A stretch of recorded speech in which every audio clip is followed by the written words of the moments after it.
द्विघात बहुपद। ठीक है, तो द्वि का मतलब क्या होता है? द्वि का मतलब होता है दो, और घात मतलब जानते ही हैं दो घात। अब समीकरण है तो समीकरण मतलब जानते हैं किसी के बराबर आपका क्या हो जाएगा, जीरो लग जाएगा, वो समीकरण हो जाता है। जैसे मैं आपको सेकेंड चैप्टर में पढ़ा था बहुपद में, तो मैंने बताया था कि द्विघाती बहुपद क्या होता है। मतलब ऐसा बहुपद जिसमें चर की अधिकतम घात कितनी हो, दो हो, उसे हम लोग द्विघाती बहुपद बताए थे। हमने बताया था कि बहुपद दो प्रकार के होते हैं, एक पदों के आधार पर होता है, एक घात के आधार पर होता है। तो बहुपद बताए थे, जैसे अगर मैंने बताया कि x² प्लस 5x प्लस 7, तो ये क्या है आपका बहुपद है। ये क्या है आपका बहुपद है। और कौन सा बहुपद है? द्विघाती बहुपद है। कितना है? द्विघाती बहुपद, क्योंकि घात के आधार पर हम बता रहे हैं। तो x की या बोले चर, इसमें क्या है आपका चर है, तो चर की अधिकतम घात कितनी है? दो है। तो जब चर की अधिकतम घात क्या होगी आपकी, दो होगी, उसे हम बोलेंगे द्विघाती बहुपद। क्या बोलेंगे? द्विघाती बहुपद। और इसी बहुपद में यदि मैं बराबर लगा दूं, क्या करूं? इसी बहुपद में यदि मैं क्या कर दूं, बराबर लग जाए, तो ये किस चीज में कन्वर्ट हो जाता है? समीकरण में। किसमें चेंज हो जाता है आपका? समीकरण में। अब ये हो गया, मान लो इसके बराबर मैं जीरो कर दूं, तो अब ये क्या हो गया आपका द्विघाती समीकरण। बात समझ में आया? बहुपद क्या होता है? जब आपका ये चीज नहीं रहेगा, ठीक है, जब बराबर नहीं रहेगा तब आपका क्या होगा, वो बहुपद रहेगा। ये चीज मैंने बताया था। तो द्विघाती बहुपद क्या होता है? जिसमें चर की अधिकतम घात कितनी हो आपकी? दो हो। कितना हो? दो हो, उसे द्विघाती बहुपद कहते हैं। और जब इसी में हम बराबर लगा दें, जब इसी में हम क्या करें, बराबर कर दें, तो ये बहुपद से किस चीज में चेंज हो जाता है? आपका समीकरण में चेंज हो जाता है। क्या होता है? समीकरण में चेंज हो जाता है। और द्विघाती समीकरण का खासियत ये होती है कि उसमें चर की अधिकतम घात कितनी होगी? दो होगी। अधिक से अधिक घात क्या होगी आपकी? दो होगी। अब अगर मैं ऐसे कर दूं x³ plus 3x² plus 7x plus 10 कर दें, तो ये क्या अगर हम बोलेंगे द्विघाती बहुपद है, तो ये आपका द्विघाती बहुपद नहीं है। और दूसरा द्विघाती बहुपद, ये आपका द्विघाती बहुपद नहीं है, क्योंकि चर की अधिकतम घात क्या हो गई? 3 हो गई। तो हमें इतना जानते हैं कि ये द्विघाती बहुपद नहीं है। अब ये कौन सा बहुपद है आपके इससे मतलब हमसे सिर्फ क्या करना है? द्विघात समीकरण से बात करना है, मतलब रखना है। तो बराबर ये देखिए सब क्या है, जब बराबर नहीं लगेगा तो वो क्या होगा? बहुपद रहेगा। लेकिन जब बराबर हो गया तो किसमें चेंज हो जाएगा? समीकरण में। अब ये क्या हो रहा है, हमें जो चौथा चैप्टर आपका द्विघात समीकरण है, तो हमें द्विघात समीकरण से बातें हमको करना है। दूसरा चीज ये ध्यान देना है कि इसमें आपका, जैसे मैंने आपका लिखा है एक द्विघात समीकरण मैंने लिखा, जैसे x² प्लस 7x प्लस मान लेते हैं आपका 12 लिख दिया, इसके बराबर 0, इसमें लिख दिया ना। अगर इसका मैंने स्टैंडर्ड फॉर्म आप लोगों को बताया था, ये होता है आपका देखिए ax² plus bx plus c, ये बताया था, ये होता है। अब इसके बराबर 0, तो इसमें ध्यान रखिएगा कि a का मतलब कि x² का जो गुणांक रहेगा वो कभी भी 0 नहीं होगा। वो कभी भी क्या होगा आपका? 0 नहीं होगा। इसका मतलब कि इसके जगह पे a है और a का मान दिया है 1, मतलब कि a बराबर कभी भी आपका क्या हो सकता है? 0 नहीं होगा। लेकिन अगर आपका ये वाला हो गया तो यहां पर ये आपका 0 हो सकता है। क्या होता है? ये 0 हो सकता है, ये 0 हो सकता है, मगर ये कभी भी आपका 0 नहीं होगा। अब आपके दिमाग में आता होगा क्यों 0 नहीं होगा? इसलिए 0 नहीं होगा कि यदि मैं इसको 0 कर देता हूं तो 0 × x² हो जाएगा प्लस 7x और प्लस 12 बराबर क्या हो जाएगा आपका? 0 हो जाएगा। तो ये 0 का जब किसी भी संख्या में गुणा करने पर क्या होता है? 0 हो जाता है। तो ये हो गया आपका पूरा 0। तब बचा क्या आपका? 7x plus 12। अब जरा एक बात बताइएगा, क्या ये द्विघाती बहुपद है? चर की अधिकतम का अभी हमने आपका परिभाषा बताया कि ऐसा समीकरण जिसमें चर की अधिकतम घात क्या हो? 2 हो, उसे हम लोग बोलते हैं द्विघात समीकरण। क्या बोलते हैं? द्विघात समीकरण बोलते हैं। अब इसमें जब हमने सॉल्व किया तो चर की अधिकतम घात कितनी है भैया? 1 है। तो क्या ये आपका द्विघात समीकरण है? ये तो द्विघात समीकरण नहीं है। बात समझ में आया? नहीं, क्यों नहीं होगा? और ध्यान रखिएगा, ये आपका हो सकता है, जैसे आपका ये 0 हो सकता है, ये 0 हो सकता है। अगर मान लेते हैं ये 0 हो जाए, इसको हम लिखेंगे, देखिए x स्क्वायर प्लस 12 बराबर 0। तो क्या इसमें चर की अधिकतम घात कितनी है? 2 है ना, कि नहीं है? जब चर की अधिकतम घात 2 है तो ये क्या होगा? द्विघाती समीकरण होगा। क्या होगा? द्विघात समीकरण होगा। दूसरा चीज, अब मान लेते हैं ये भी अगर 0 हो जाए, सिर्फ हो आपका x स्क्वायर हो और बराबर 0 हो, तो क्या ये आपका द्विघात समीकरण नहीं होगा? होगा कि नहीं होगा? होगा, क्योंकि इसमें भी चर की अधिकतम घात कितनी है? 2 है। और मैंने सिर्फ बताया कि चर की आपकी अधिकतम घात और न्यूनतम बोल दिया जाए, बोले अधिकतम भी घात हो और न्यूनतम भी घात क्या हो? 2 हो, उसे क्या बोलेंगे? द्विघाती समीकरण। लेकिन चर की अधिकतम घात क्या होनी है? 2। अगर 3 हो जाएगा तो द्विघाती समीकरण नहीं होगा। समझ में आया ना? तो ये बात समझ में आया कि नहीं? क्यों? अगर इसको और हम लिखें तो इसको ऐसे लिख सकते हैं, देखिए एक्स स्क्वायर प्लस 7 और x का मान मानते हैं ये जो आपका है 0 रहा होगा, 7 इंटू 0 और प्लस c का मान भी आपका हो 0 हो, तो बराबर 0। तो क्या इस फॉर्म में, स्टैंडर्ड फॉर्म में आया कि नहीं आया? आया कि नहीं आया?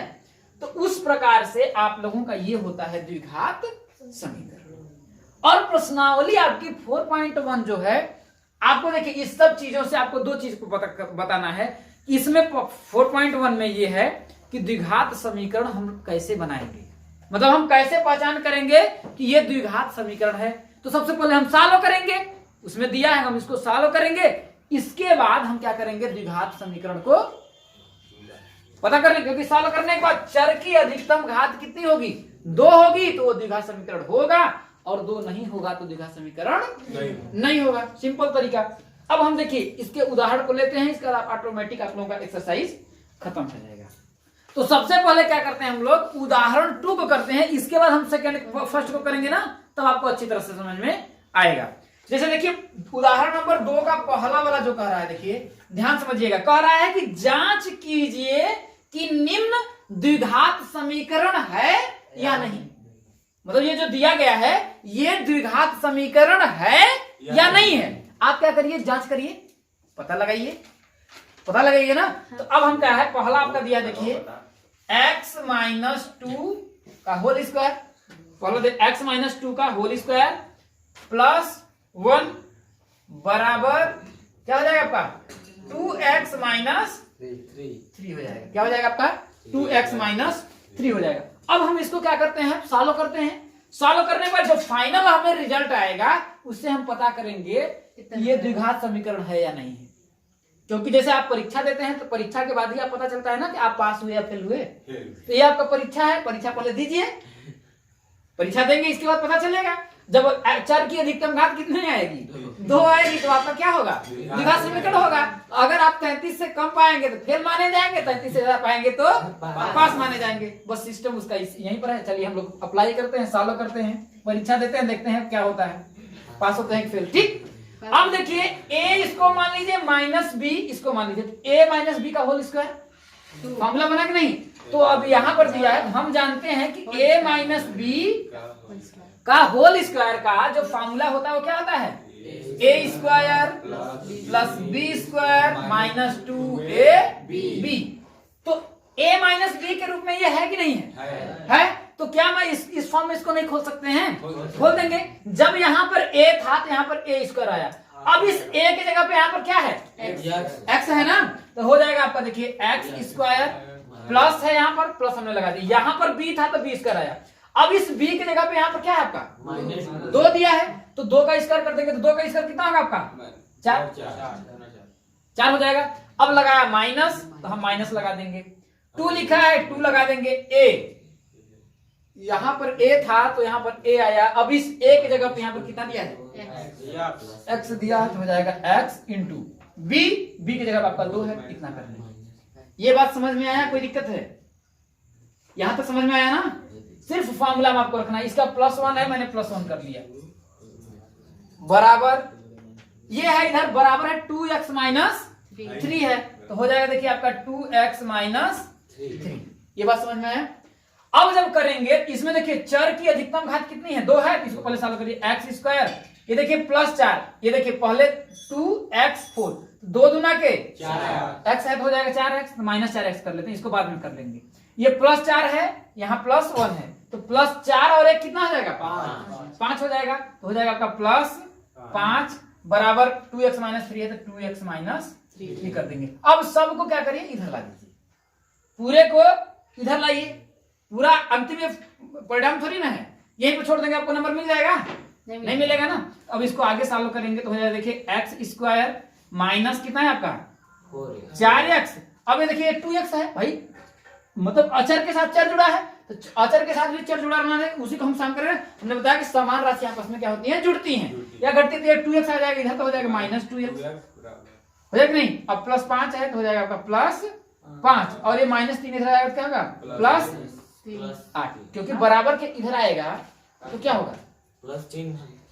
अरे माइनस 3 है तो जब इधर तो प्लस 3। अच्छा हाँ, क्या होगा आपका प्लस 3। अब बराबर कितना हो जाएगा आपका, इधर कुछ नहीं बचाना तो आपका 0 हो जाएगा। अब देखिए हो जाए x की अधिकतम घात x square minus 4x minus 2x। x को रुपया मानिए तो 4 रुपया माइनस 2 रुपया, मतलब 4 रुपया आपके पास कर्ज था, 2 रुपया और कर्ज लिए, तो टोटल आपके पास कितना रुपया कर्ज हुआ 6। तो माइनस 4 और माइनस 2 तो कर्ज को माइनस में दर्शाते हैं, तो हो जाएगा माइनस 6x। अब 5 और प्लस 3 कितना हो गया 8 बराबर क्या हो गया आपका 0। ये परिणाम आया। अब बताइए पास है या फेल? पास है ना। x का अधिकतम घात कितना है 2 है। बस हमें पता करना है कि चर की अधिकतम घात कितनी होनी चाहिए 2 होनी चाहिए। ठीक है, तो चर की अधिकतम घात कितनी हुई 2 हुई, इसलिए ये क्या होगा आपका वही ना करा, पता लगाइए कि ये द्विघात समीकरण है या नहीं। तो इसमें चर की अधिकतम घात कितनी मिली 2 मिली। जब 2 मिला तो ये क्या होगा आपका एक द्विघात समीकरण होगा। बात समझ में आया? बताइए। अब दूसरा वाला जो क्वेश्चन आपका दिया है, अब इसमें हम लोग कैसे करेंगे? सबसे पहले इसको हम क्या करेंगे सॉल्व करेंगे। जब अंतिम रूप से आपका परिणाम आएगा अगर उसमें चर की अधिकतम घात क्या होगी 2 रहेगी तब तो वो द्विघात समीकरण रहेगा, अगर नहीं रहेगी द्विघात समीकरण नहीं होगा। इससे पहले हम लोग नहीं बता पाएंगे कि ये द्विघात समीकरण है कि नहीं है। सबसे पहले हम क्या करेंगे इसको सॉल्व करेंगे। अब देखिए जैसे आपका 2 गुणित 3 रहता है तो दोनों का गुणा करते हैं ना, 2 गुणित 3 तो 3 गुना अच्छा होता है, आता है नहीं आता है। उसी तरीके से अगर इसको हम सॉल्व करें देखिए तो देखिए आपका x का हम इस x में गुणा करेंगे और इस x का इस x में 1 में गुणा करेंगे, तो x का x में गुणा करेंगे तो कितना होगा 2x होगा। x स्क्वायर x का x के पावर कितना है 1 है और इंटू x पावर कितना है। अभी हमने बताया कि अगर आधार अगर आपका समान हो तो पावर क्या हो जाते हैं जुड़ जाते हैं। तो इसमें करेंगे तो आधार सेम है तो x होगा, ये आपस में 1 + 1 क्या होगा जुड़ जाएगा, तो क्या होगा आपका x के घाते 2 क्या होगा x की पावर 2 हो जाएगा। ठीक है, थोड़ा सा आपका मैथ कमजोर है उसको सही करिए। ठीक है, आ जाइए। अब x का अगर हम x में गुणा करेंगे तो हो जाएगा देखिए x स्क्वायर, क्या हो जाएगा आपका x स्क्वायर। अब इस x का 1 में गुणा करेंगे तो कितना होगा x आएगा, तो हो जाएगा आपका देखिए प्लस x हो जाएगा। अब प्लस आपका 8 बचा, इस 8 को कर लीजिए। ये देखिए अगर देखा जाए तो ये a plus b a minus b है कि नहीं। हम जानते हैं कि a square minus b square का फॉर्मूला होता है a प्लस b और a माइनस b, इसका फॉर्मूला होता है। अगर फॉर्मूला नहीं पता है तो इसका इसमें गुणा करना पड़ेगा, इसका इसमें गुणा करेंगे, फिर इसका इसमें गुणा करेंगे, फिर इसका इसमें गुणा करेंगे, तो पर भी आपका हो जाएगा। ठीक है, तो हम जानते हैं हमको फॉर्मूला पता है तो हम कर लेंगे। देखिए a ये जगह a plus b a minus b, a था, अब इस a की जगह पर आपको क्या है x है ना, तो x का स्क्वायर है, a स्क्वायर हुआ यहाँ पर, कर देंगे यहाँ पर आपका x स्क्वायर, क्या कर देंगे x स्क्वायर माइनस 2 है तो ये हो जाएगा b का मतलब 2 का स्क्वायर कर देंगे। क्या करेंगे आपका 2 का स्क्वायर करेंगे। अब इसके आगे अगर हम सॉल्व करें तो हो जाएगा देखिए x square plus x plus 8 बराबर हो जाएगा देखिए x स्क्वायर माइनस 2 का स्क्वायर करेंगे तो कितना होगा आपका 4।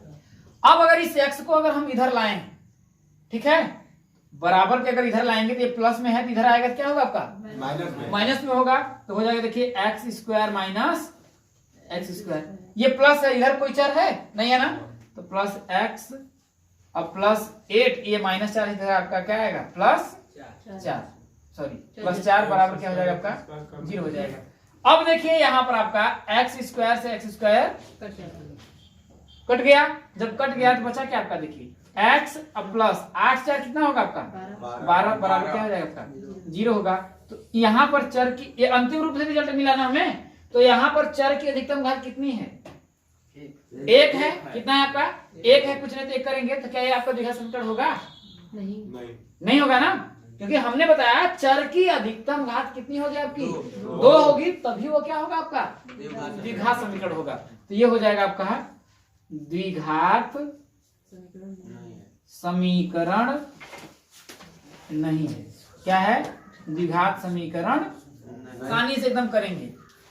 अब देखिए इसमें x का है तो उसी तरीके से फिर हम 2x में x का गुणा करेंगे और फिर 3 में x का गुणा करेंगे। ब्रैकेट से बाहर है ना, तो इसका इसमें भी गुणा होगा और इसका इसमें भी गुणा होगा। जब गुणा करेंगे आप तो 2x का x में करेंगे तो क्या होगा? 2 x के पावर 1 हुआ और ये x पावर 1 हुआ, तो x पावर 1 x पावर 1 मतलब 2x के घाते कितना हो जाएगा? 2 हो जाएगा। अभी हमने बताया कि x के इंटू x हो तो इसके कुछ नहीं तो एक मानेंगे कि नहीं मानेंगे? मानेंगे ना। इसका भी 1 मानेंगे। अगर आधार दोनों का क्या हो गया? समान हो गया तो ये पावर जुड़ जाते हैं, तो 1 + 1 कितना होगा? 2 होगा ना। ये हो जाएगा आपका 2x के पावर 2 हो जाएगा। ये समझ में आया? अब 3 का x में गुणा करेंगे क्या होगा आपका?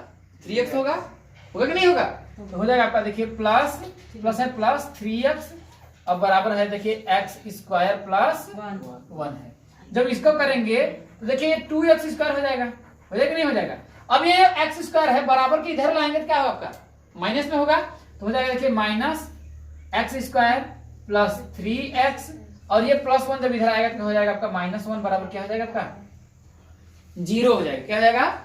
0 हो जाएगा। तो देखिए यहाँ कुछ नहीं ना, तो यहाँ पर 1 मान लेंगे तो 2x² में से एक x² घटाएंगे, इसको वही करना कि 0 हो जाएगा। ये नहीं, 2 में से 1 घटाइए, 2 में से 1 घटाएंगे कितना आएगा? 1। एक को लिखिए चाहे मत लिखिए, एक क्या है? x² है ना, तो हो जाएगा x²। जैसे मैं कहता हूं 2 रुपया - 1 रुपया, तो जब घटाते हैं तो बोलते हैं ना 1 रुपया का हम सिर्फ लिखते हैं 1 रुपया तो रहता है साथ में ना, इस प्रकार से रुपया समझिए। 2 रुपया - 1 रुपया तो बचेगा ना 1 रुपया, है कि नहीं? कोई दिक्कत है? ये आपका इस टाइप से होगा। अब देखिए प्लस क्या होगा आपका? देखिए 3x और -1, यही आपका फाइनल रिजल्ट है। परिणाम पास मिला कि फेल? पास। इसका मतलब ये द्विघात समीकरण है कि नहीं है? है। यहाँ पे लिखेंगे द्विघात समीकरण है। द्विघात समीकरण है। ये हो गया। अब चौथा जो एग्जाम्पल का रहा देखिए कि x + 2 का होल क्यूब है और यहाँ पर x³ - 4 है। तो हम जानते हैं कि आपका फार्मूला होता है a + b का होल क्यूब। a + b का होल क्यूब का क्या फार्मूला होता है? a³ + b³ + 3ab और ब्रैकेट में क्या होता है आपका? a + b। ये फार्मूला होता है। अब देखिए जब यहाँ पर a था तो यहाँ पर a³ हुआ, अब इस a की जगह पर क्या है आपका? x है, तो हो जाएगा देखिए x³ + b की जगह आपका b³ है, तो b की जगह आपका क्या है आपका? 2 है, तो हो जाएगा देखिए 2 का क्यूब + 3 × x हो जाएगा, क्योंकि a था तो यहाँ पर a हुआ। अब a की जगह आपका क्या है? x है, x × b की जगह क्या है आपका? देखिए 2, अब ब्रैकेट में हो जाएगा देखिए x + 2 हो जाएगा ना। a + b जैसे हुआ तो यहाँ पर x + 2 होगा। कोई दिक्कत है? अब बराबर इधर आपका देखिए x³ - 4। ठीक है, इसको मैं मिटा देता हूं। यहां तक समझ में आ गया ना? ये हो गया आपका। इसको मैं फिर से लिख देता हूं, साफ साफ हो जाएगा। हो जाएगा आपका देखिए x³ - 4 क्या हो जाएगा आपका? 4 हो जाएगा। जब x³ - 4 हो जाएगा, जब ये x³ आपका इधर आएगा तो इस x³ से घट जाएगा नहीं? घट जाएगा, घट जाएगा ना। जब इसको अगर आप सॉल्व करेंगे तो ये हो जाएगा आपका देखिए x³। अब ये प्लस x³ जब इधर आएगा आपका क्या होगा? -x³ हो जाएगा, तो हो जाएगा -x³। अब प्लस 2 का क्यूब करेंगे तो कितना होगा? 2 की घात 3 मतलब 2 का गुणा 3 बार। 2 दूनी 4 दूनी 6 क्या होगा? 2 दूनी 4 दूनी 8 होगा। क्या हो जाएगा आपका? 8 हो जाएगा। इसके बाद 3x का 2 में गुणा करेंगे, 3 दूना के 6 और x है तो x हो जाएगा 6x हो जाएगा, तो प्लस हो जाएगा आपका देखिए 6x। अब ब्रैकेट में है x + 2। अब बराबर इधर क्या बचेगा? -4 बचेगा। अभी -4 को मैंने इधर नहीं लाया, ठीक है। ये देखिए x³ से आपका x³ कट जाएगा, कट जाएगा नहीं? कट जाएगा। जब कट जाएगा तो इसको हम करेंगे तो देखिए हो जाएगा 6x का x में गुणा करेंगे। देखिए 8 और -4 इधर आप ला लीजिए, तो 8 और ये -4 इधर आएगा क्या होगा आपका? +4। अब प्लस क्या हो जाएगा 6x का x में गुणा करेंगे क्या हो जाएगा 6 x के पावर 1 x पावर 1 कितना हो जाएगा x के घाते 2 हो जाएगा x का स्क्वायर अब प्लस 6x का 2 में गुणा करेंगे तो 6 गुना के 12x हो जाएगा प्लस क्या हो जाएगा देखिए 12x और इधर क्या बना आपका कुछ भी नहीं बचा क्या बचा आपका 0 बचा जब 0 बचा तो अब देखिए 6x स्क्वायर प्लस 12x इसको अगर हम सॉल्व करेंगे तो हो जाएगा देखिए x की अधिकतम घात को पहले लिख लीजिए 6x स्क्वायर प्लस 12x 8 में 4 को जोड़ेंगे कितना होगा आपका दोनों अक्षर 8 से कितना हो जाएगा आपका 12 प्लस हो जाएगा आपका देखिए 12 अब बराबर क्या मिलेगा 0 तो रिजल्ट पास आया कि फेल पास मतलब कि ये द्विघात समीकरण है कि नहीं है है ना तो हो गया इसको लिखेंगे द्विघात समीकरण उतर दीजिए अब देखिए उदाहरण को अब करेंगे तो आपको समझ में आएगा क्या होता है द्विघात समीकरण जैसे पहला आपका क्वेश्चन करा देखिए जान और जीवंती दोनों के पास कुल मिलाकर के 45 कंचे हैं जान और जीवंती दोनों के पास मिलाकर के कितने हैं आपके 45 कंचे हैं दोनों 5-5 कंचे खो देते हैं क्या करते हैं दोनों 5-5 कंचे खो देते हैं और अब उनके पास कंचों की संख्या का गुणनफल 124 है तो हम जानना चाहेंगे कि आरंभ में उनके पास कितने कंचे थे अब दोस्त ध्यान रखिएगा आप लोग कि कुल कितना है आपका 45 कंचा है तो हम मानेंगे कि माना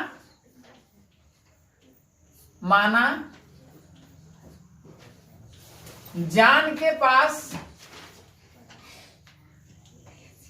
कंचे बराबर कितना होगा x मान लेते हैं कि जान के पास कितने कंचे हैं x हैं तो ये बताइएगा कि अब दूसरा जो है जीवंती है कौन है आपका जीवंती के पास कितना कंचा होगा y होगा मतलब ये मैं बोल रहा हूं कि मेरा और आपका ठीक है ध्यान से समझने की कोशिश करिएगा मैं बोल रहा हूं कि मेरा और आपके पास टोटल मिलाकर के 45 रुपए हैं कितने रुपए हैं 45 रुपए हैं अगर मेरे पास 10 रुपया है तो आपके पास कितने रुपए होगा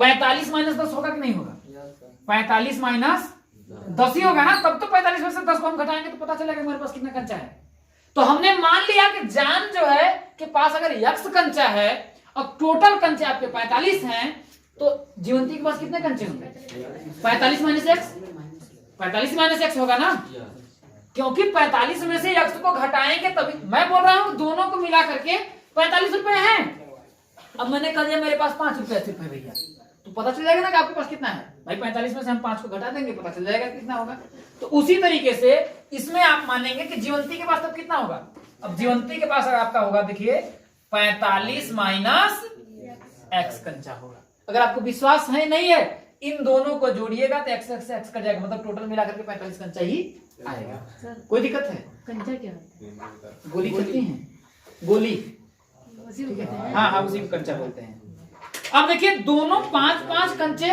खो देते हैं अब हम लोग आते हैं प्रश्नानुसार अब हम लोग आते हैं देखिए प्रश्नानुसार 5 कंचे खोने के बाद बात मत करो क्या होता है देखिए 5 कंचे खोने के बाद जब 5 कंचे दोनों लोग खो दिए तो जान के पास कितना कंचा होगा जान के पास कितना था आपका कंचा x था हमने माना है जान के पास कितना माना है x है जब 5 कंचा खो दिया जान ने तो उसके पास कितना होगा x में से हमने 5 घटा देंगे x माइनस 5 घटा देंगे यही ना और जीवंती के पास कितना होगा जीवंती के पास कितना होगा आपका है इसके पास कितना 45 माइनस x जब 45 माइनस 10 x है अब इसमें से x है कि 10 है x है ना अब उसने 5 कंचे खो दिए तो -5 हम घटा देंगे यहां तक बात समझ में आया जब इतना आया इसका मतलब इसके मतलब 45 में से 5 घटाएंगे कितना होगा इस पर 40 माइनस x इतना हो गया बात समझ में आई कि नहीं अब ये कह रहा है कि जितने खोने के बाद कह रहा है देखिए कि दोनों 5-5 कंचे खो देते हैं और अब उनके पास कंचों की संख्या अब उनके पास कंचा बचा इतना और इनके पास कंचा बचा इतना इन दोनों की संख्या का गुणनफल दिया है 124। जैसे मैं मानता हूं, सपोज मानते हैं कि मेरे पास 10 रुपए है, ठीक है, दोनों के पास, मेरे पास और आपके पास मिला करके 10 रुपए है, ठीक है। अब ध्यान रखिएगा कि अब मेरे पास, मैंने माना मेरे पास x रुपए हैं, तो आपके पास होगा 10 माइनस x, यही ना होगा। मैंने मान लिया, फिर दोनों, मेरे पास 2 रुपए हैं तो आपके पास कितने रुपए होगा, या फिर सॉरी मेरे पास 4 रुपए हैं, आपके पास कितने रुपए होगा, आपका 6 रुपए होगा। अब कह रहा है कि दोनों लोग 5-5 कंचे खो दिए। अब यहां पर मान लेते हैं दोनों लोग 2-2 कंचे खो दिए। कितने कंचे खो दिए, 2-2 कंचे खो दिए। जब 2 कंचा आप खो देंगे तो आपके पास बचेगा, मेरे 2 पास मैं खो दिया 2, मेरे पास बचेगा 4, बचेगा नहीं।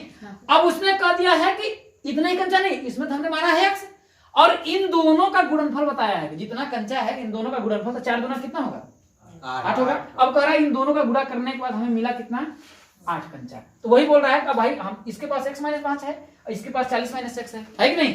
अब इन दोनों का गुणनफल बता रहा है कितना है, 124 है। कितना है आपका, 124 है। जब हम इसको सॉल्व करेंगे तो कह रहा देखिए, अब दोनों के कंचों का गुणनफल यहां लिखेंगे पुनः प्रश्नानुसार। क्या लिखेंगे, पुनः प्रश्नानुसार। अब पुनः प्रश्नानुसार कह रहे हैं कि दोनों के पास जितने कंचे हैं, इन कंचों का गुणनफल दिया है आपका, कितना दिया है, 124 दिया है। तो अब जान के पास कितना कंचा बचा, x माइनस 5, तो हो जाएगा देखिए x माइनस 5, ठीक है। और जीवंती के पास कितना कंचा है, 40 माइनस x, तो हो जाएगा देखिए 40 माइनस x। और इन दोनों को मिला करके इन दोनों का गुणनफल गुणा किया हमने ना, अब कितना है, 124 है। कितना है आपका, 124 है। जब इसको अगर हम सॉल्व करेंगे तो आपका हो जाएगा देखिए, x का 40 में गुणा करेंगे तो कितना होगा आपका, 40x। अब इस x का इसमें भी गुणा करेंगे, इस x का इसमें भी गुणा करेंगे, 40 का x में करेंगे तो जाएगा आपका देखिए 40x। कितना हो जाएगा आपका, 40x। अब माइनस x का x में गुणा करेंगे तो कितना होगा आपका, माइनस x स्क्वायर। क्या होगा आपका, माइनस x स्क्वायर होगा। माइनस 5 का 40 में गुणा करेंगे तो कितना होगा, 5 के माइनस 200, अब माइनस और माइनस प्लस, 5 का x में करेंगे तो 5x बराबर हो जाएगा 124 हो जाएगा।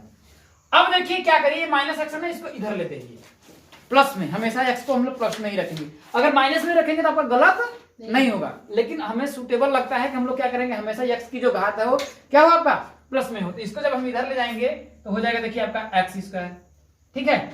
अब देखिए माइनस, ये देखिए आपका 40x, यहाँ 5x, कितना होगा आपका 45x। क्या हो जाएगा आपका, देखिए इधर जब इसको भी जब मैं इधर ले जाऊंगा तो कितना हो जाएगा, माइनस 45x होगा कि नहीं होगा। जब इधर प्लस है और बराबर के इधर जाएंगे तो माइनस 45x हो जाएगा।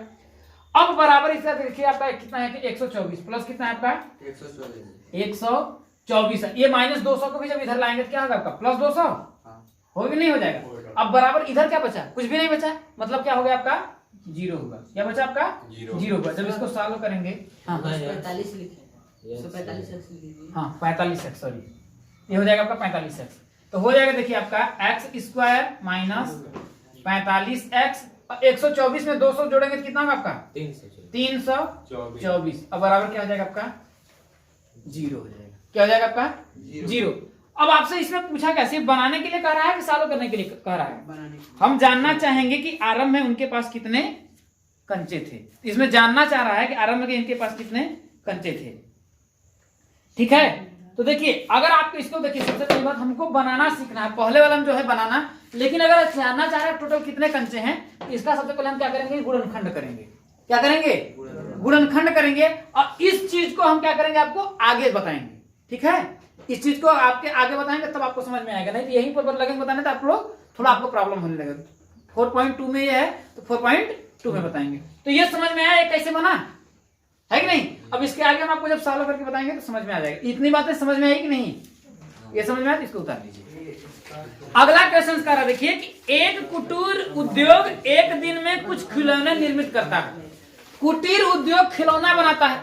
खिलौना बनाने का जो काम होता है वो किसके अंतर्गत आता है, कुटीर उद्योग के अंतर्गत आता है। किसमें आता है, कुटीर उद्योग के अंतर्गत आता है। तो कह रहा है कि एक कुटीर का उद्योग है, वो एक दिन में कुछ खिलौने निर्मित करता है, और ये नहीं पता है वो कितना खिलौने निर्मित करता है। आगे कह रहा है प्रत्येक खिलौने का मूल्य रुपया में 55 में से एक दिन में निर्माण किए गए खिलौने की संख्या को घटाने से को घटाने से क्या होता है?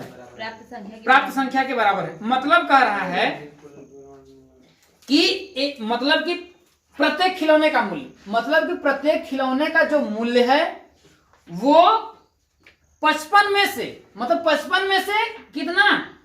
एक दिन में निर्माण किए गए खिलौने की संख्या। मतलब आप जितने एक दिन में जितने खिलौने निर्माण कर रहे हैं उतने निर्माण को किए गए खिलौने हुए। जैसे मैं मानता हूं कि हमने एक दिन में X खिलौने किए, या फिर हमने एक दिन में 10 खिलौने बनाए, ठीक है ना? तो 55 में से जब हम 10 को घटा देंगे तो हमें टोटल खिलौनों का पता है ना, करा है नहीं, एक खिलौने का मूल्य पता चलेगा, क्योंकि उसने कहा है कि एक दिन में कुछ खिलौने निर्मित करता है कुटीर उद्योग। अब आगे कह रहा है कि प्रत्येक खिलौने का मूल्य 55 में से एक दिन में निर्माण किए गए खिलौनों की संख्या को घटाने पर क्या होता है? आपका प्राप्त होता है। बात समझ में आया? तो एक दिन में अगर हम X खिलौने बनाएंगे तो 55 में से हम X खिलौनों को घटा देंगे तो हमें पता चलेगा एक मतलब हर एक खिलौने का मूल्य दिया है। अब आगे कह रहा है, देखिए, किसी एक दिन कुल निर्माण लागत 750 थी। किसी एक दिन कुल निर्माण जो लागत थी वो 750 थी, तो हम उस दिन निर्माण किए गए खिलौनों की संख्या ज्ञात करिए। मतलब कह रहा है उस दिन निर्माण किए गए खिलौनों की संख्या ज्ञात करिए। तो सबसे पहले हम मान लेंगे कि माना कुल कितने खिलौने निर्माण किए गए? X। माना एक दिन के जो निर्माण किए गए खिलौनों की संख्या है, तो हम मानेंगे यहां पर कि माना खिलौनों की संख्या, खिलौनों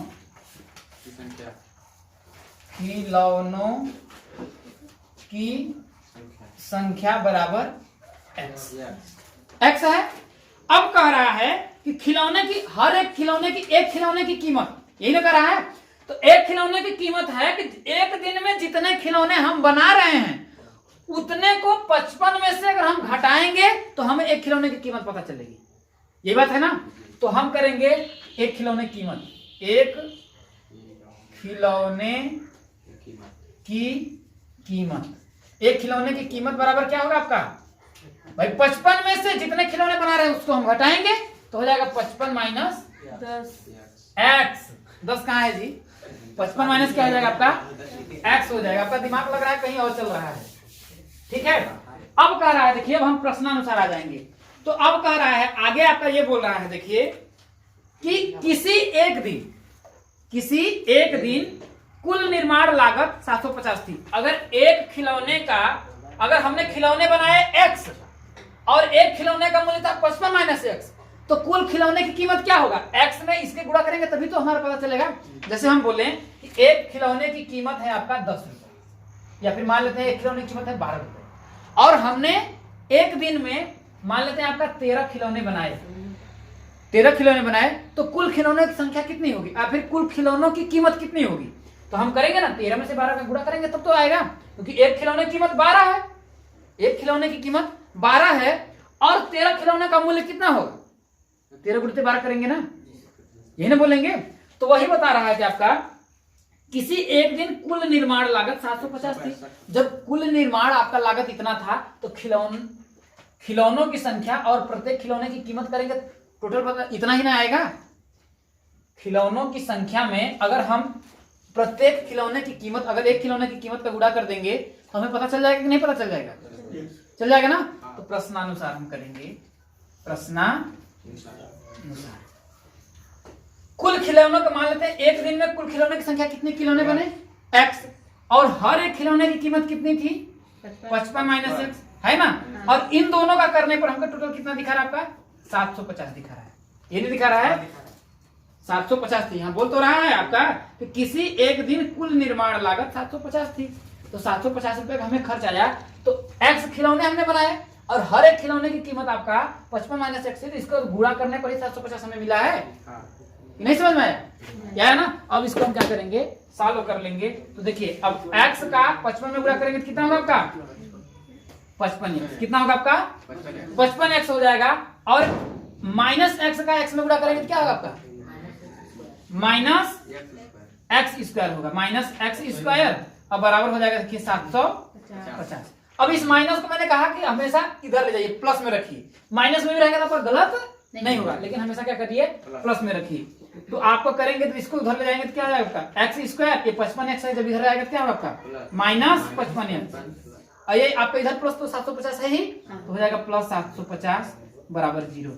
ये हो जाएगा आपका इसमें आंसर। अब उसके आगे हम आपको सॉल्व करना बताएंगे, ठीक है। इतना उतारिए क्योंकि 4.2 में आएगा तो ऑटोमेटिकली आपको समझ में आ जाएगा। अभी सिर्फ आपको मैं बनाना सिखा रहा हूं कि ये द्विघात समीकरण बनेगा कैसे, समझ में आया ना। कर लीजिए।